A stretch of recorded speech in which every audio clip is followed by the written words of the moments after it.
एक ही पीढ़ी में एक ग्रह नीच राशि में है, यानी कि मंगल नीच राशि में है। अगर मंगल पिता, बेटा और पोता तीनों की कुंडलियों में नीच राशि में है, तो इसका मतलब है कि आपके घर में 2-3 पीढ़ी पहले कोई युवा डेथ हुई है, 20, 21, 22 साल, क्योंकि मंगल जो है वो युवा है।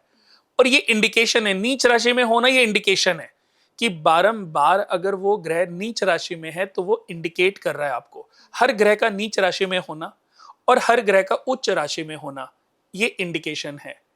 अगर व्यक्ति इस इंडिकेशन को समझ नहीं पाता तो ये बार बार आपकी अगली पीढ़ी में, फिर अगली पीढ़ी में आने लगता है।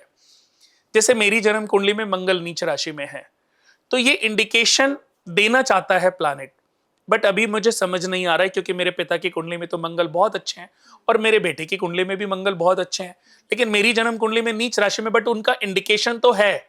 हर ग्रह का अच्छा होना और खराब होना ये आपको इंडिकेट करता है। वो इंडिकेशन आपको समझना तो चाहिए, बट समझने के लिए किसी के पास उस नॉलेज का होना बहुत जरूरी है, जो नॉलेज दुर्लभ होती है, जो किताबों को पढ़ के प्राप्त नहीं होती, कभी कभी अंतर ज्ञान से भी प्राप्त होती है। अगर किसी व्यक्ति की जन्म कुंडली में नीच राशि में है तो हमें लगता है कि व्यक्ति ने कोई क्रूरात्मक कोई कांड किया होगा और उसका परिणाम भोगने के लिए इसका जन्म हुआ है। लेकिन अगर ये फादर और बेटे दोनों की कुंडलियों में है तो इसका तात्पर्य है कि आपके घर में कोई युवा डेथ हुई है और उसको मुक्ति नहीं मिली है, वो आपसे अभी रिक्वेस्ट कर रहा है। जब ये 3 पीढ़ियों में से एक पीढ़ी खत्म हो जाती है, यानी कि दादाजी इस दुनिया से चल बसे, फिर ये हार्ड भी होती है, कभी कभी गुस्सा वाला रूप भी ले लेती है। कहते ना, अगर ये पितृ नाराज हो जाएं तो इनको मनाना इतना आसान नहीं है। फिर ये आपके कंबल से, आपके दान से ये नहीं मानते। फिर ये एक बार तो जीवन में आपको बिल्कुल डिस्ट्रॉय कर देते हैं।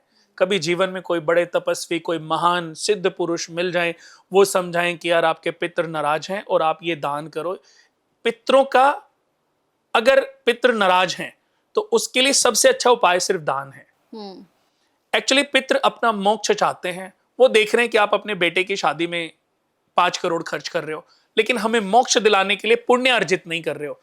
ये जो 10 करोड़ का, 5 करोड़ का खर्चा, ये पुण्य नहीं दे रहा है। ये तो आप अपनी अपनी अपनी इज्जत, अपनी वैल्यू दिखाना चाह रहे हो लोगों को, अपनी अपनी आभा दिखाना चाह रहे हो, अपनी पर्सनालिटी को जताना चाह रहे हो कि मेरे पास कितना पैसा है, मैंने अपनी बेटी की शादी में, अपने बेटे की शादी में कितना पैसा खर्च किया। अब वो जो पितृ बैठे हुए हैं वो कह रहे हैं ये ना भागवत कथा करा रहा है, ना कोई हमें मोक्ष के लिए कोई रास्ता ढूंढ रहा है। आपको मैं बता दूं कंचन जी, हम जितने भी लोगों की पूजाएं कराते हैं, हम सबसे पहले पितृ पूजा कराते हैं। यानी कि हर पूजा में हमारे पूर्वजों का, हमारे पितरों का पूर्ण अधिकार होता है।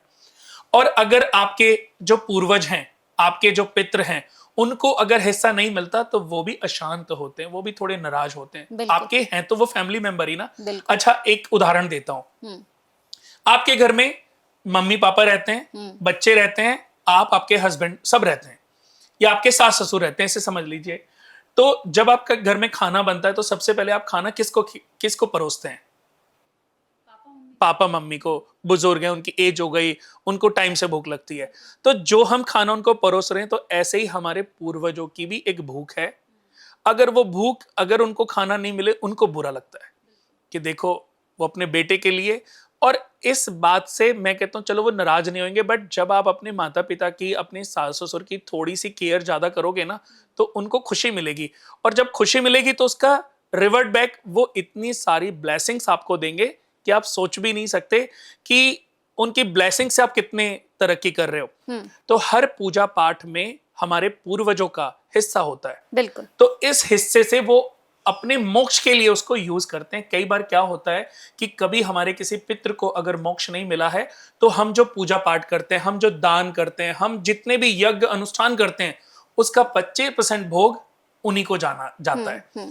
तो हर इंसान को चाहिए कि वो अमावस्या के दिन आप अपने पूर्वजों के नाम पे, मैं ये नहीं कह रहा हूं कि आपके कोई पितृदोष लगा है, अगर है तो उनके लिए बड़ा फायदेमंद है, अगर नहीं है तो ये दान बहुत अच्छा है।